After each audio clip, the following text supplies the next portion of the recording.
Hello friends, I am at Darji from Aksharam channel. मित्रों, Aksharam channel पर आप सबનું સ્વાગત છે। મિત્રો, આપ વિડીયો નિહાળી રહ્યા છો એની નોંધ કરો છો, ખૂબ ખૂબ ધન્યવાદ। મિત્રો, યુનિટ 2 જે ધ હ્યુમન રોબોટ છે એના પાર્ટ 1 to 4 આપણે અગાઉ શીખી ચૂક્યા છીએ। એમાં જે માહિતી આવી છે આપણે કલેક્ટ કરી હશે। તો મિત્રો, આપણે જોઈએ કે જ્યારે સેલ્સમેન અને પ્રેમ ચોપરા વચ્ચે સંવાદ થાય છે। પ્રેમ ચોપરા રોબોટને ખરીદે છે અને ખરીદ્યા પછી એની પાસે જે ચોરી કરાવે છે અને ચોરીમાં રોબોટ પોતે કેમેરામાં કેદ થાય છે અને કેમેરાના આધારે એનો જે લાઇસન્સ નંબર છે એ લાઇસન્સ નંબરને નોટ કરી અને પોલીસ આગળ શું કાર્યવાહી કરે છે। તો મિત્રો, અગાઉના 4 વિડીયોમાં આપણે ક્રમશઃ એનો અભ્યાસ કરી ચૂક્યા છીએ। હવે રોબોટને લાઇસન્સ નંબર એનો નોંધ્યા પછી પ્રેમ ચોપરાની ધરપકડ કરી અને પોલીસ શું કાર્યવાહી કરે છે। તો let's learn the next paragraph and read of first of all we shall read and try to comprehend the pronunciation and some new words from the paragraph. Now I shall read the paragraph. Prem Chopra was arrested from his home as the owner of Ramsing 070 the thief. Soon after his arrest, Prem Chopra was released on bail until the court hearing. None of the stolen articles was recovered from his house. He had cleverly disposed them of through his gang. In the court, he denied all the charges. Someone else seems to have tampered with Ramsing 070's programs. The police found me at home, he argued. Friends, now try to understand what does the paragraph wants to say in Gujarati. Prem Chopra was arrested. Arrest means ધરપકડ કરવી. Prem Chopra was arrested.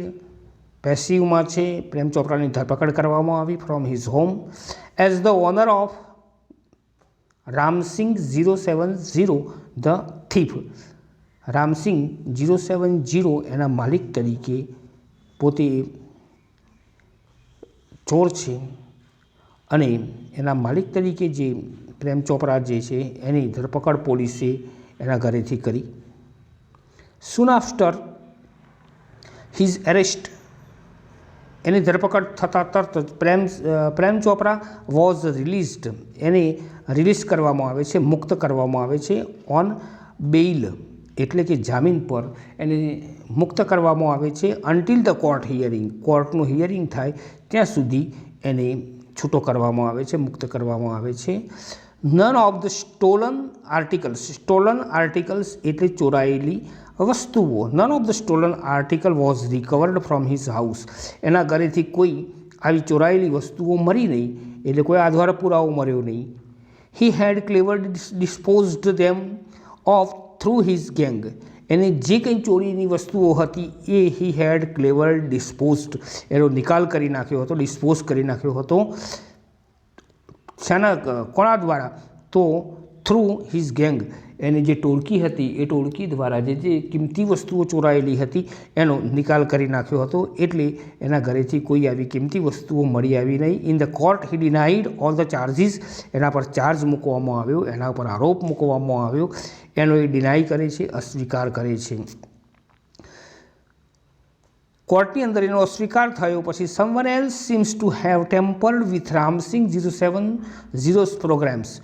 Someone else એટલે અન્ય કોઈ વ્યક્તિ દ્વારા લાગે છે કે એને ટેમ્પર્ડ, એની સાથે ચેડા કરવામાં આવ્યા છે with Ramsingh 070's programs. Ramsingh 070ના જે પ્રોગ્રામ છે એની સાથે કોઈ અન્ય વ્યક્તિ દ્વારા ચેડા કરવામાં આવ્યા છે એવું એ કોર્ટની અંદર કહે છે. The police found me at home, પોલીસે મને ઘરે જોયો છે. હી આર્ગ્યુડ, એને દલીલ કરી કે પોલીસે મને ઘરે જોયો.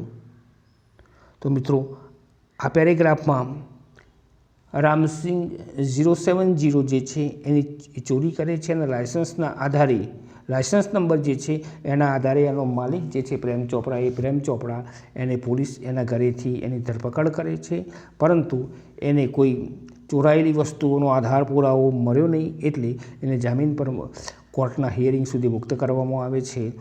અને મિત્રો આપણે જોઈ શકીએ છીએ કે રામસિંગ 070 એની સાથે જે આ પ્રોગ્રામ છે એ પ્રોગ્રામ સાથે ચેડા કાઢવામાં આવ્યા છે. આવી આર્ગ્યુમેન્ટ, આવી દલીલ પ્રેમ ચોપડા કોર્ટની અંદર કહે છે. એટલે એ પણ કહે છે કે ભાઈ મારી પાસેથી આવી કોઈ વસ્તુ મળી નથી અને પોલીસે મને ઘરે જોયો છે. તો મિત્રો અહીંયા આપણે જોઈ શકીએ છીએ કે પ્રેમ ચોપડા જે છે એ પ્રેમ ચોપડાને જામીન પર મુક્ત કેમ કરવામાં આવે છે? કારણ કે કોઈ આધાર પુરાવા છે નહીં. તો first of all we shall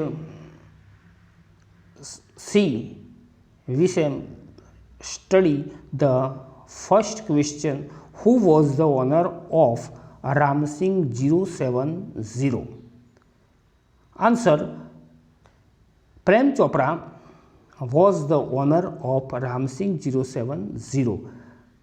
Ram Singh 070 જે રોબોટ છે એના ઓનર, એના માલિક પ્રેમ ચોપડા હતા. સેકન્ડ ક્વેશ્ચન છે, why was Prem Chopra arrested? એની ધરપકડ કેમ કરવામાં આવી? તો Prem Chopra was arrested because he was the owner of Ramsingh 070. Question number third, why was Prem Chopra released on the bail? એને જામીન પર કેમ મુક્ત કરવામાં આવ્યા? તો એનો આન્સર છે મિત્રો, Prem Chopra was released on the bail because none of the stolen articles were recovered from his house. એના ઘરેથી કોઈ ચોરાયેલી વસ્તુઓ મળી નહોતી. મિત્રો ઉપરના જે ક્વેશ્ચન છે એ સમજી અને નોંધ પોથીમાં લખી લેશો. Write down all the question answers in your regular notebook. Now next paragraph, Counsel Goyal cleared throat and reached closer to judge. Considering Mr. Prem Chopra's explanation and happenings the last few days when so many jewelers and creditors have been affected, it seems important to know the working of the Ramsing robot. I request Ramsing robot to be called in the court. Robot goes to court, where the headlines in the next day's papers. The next day, the court was overcrowded with people keen to watch a robot in the witness box. Counsel Goyal was ticking off points till the last moment. He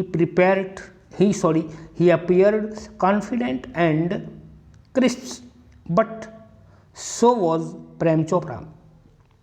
Never would this machine man betrayed his master.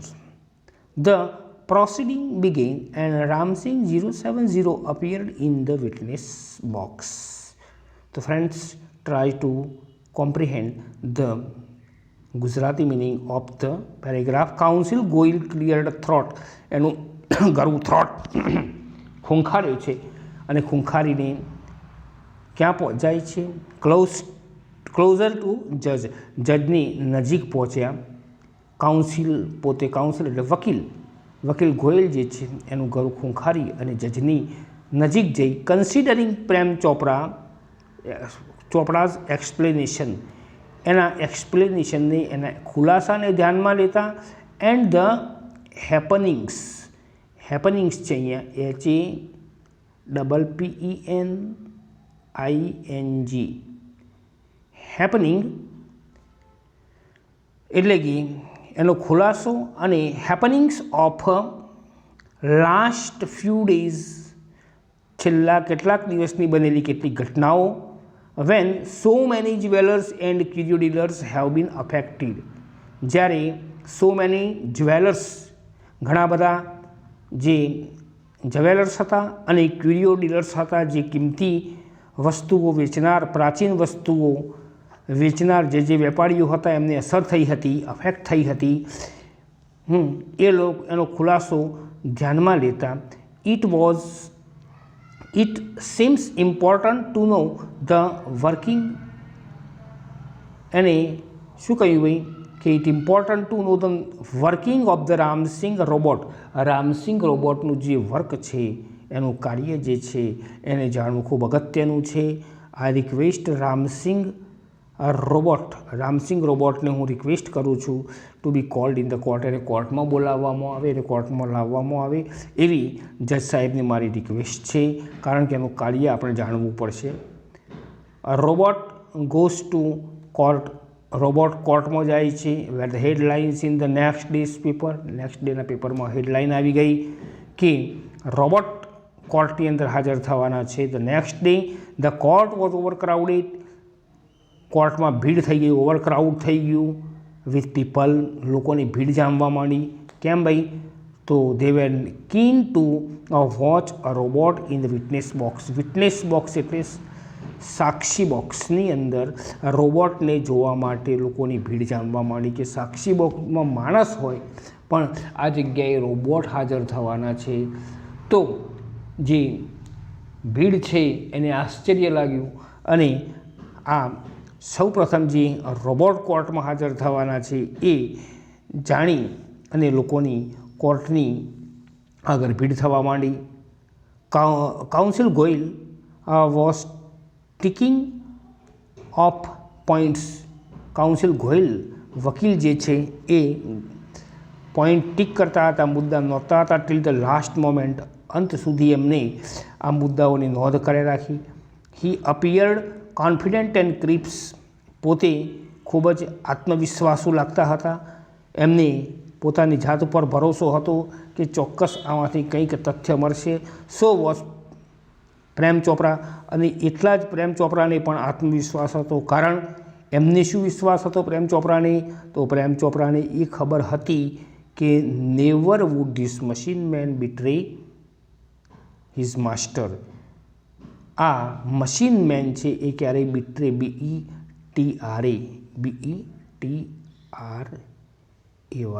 બિટ્રે the man, માણસને ક્યારેય દગો દેતો નથી. એટલે માસ્ટરને, એટલે માલિકને ક્યારેય આવા રોબોટ્સ દગો દેતા નથી. એને પણ વિશ્વાસ હતો કે મારો રોબોટ જે છે એ મારી સાથે એના ફર્સ્ટ પ્રિન્સિપલને આધારે એનો જે પહેલો સિદ્ધાંત હતો કે robot will never betray his master, એના માસ્ટરને ક્યારેય દગો ના દે. જ્યાં સિદ્ધાંત હતો એના આધારે એમને પણ ખૂબ જ વિશ્વાસ હતો. So the proceeding began when, આ પ્રોસિડિંગ પ્રક્રિયા ચાલુ થઈ. Ramsingh 070 appeared in the witness box, એ સાક્ષી બોક્સમાં પોતે હાજર રહ્યો.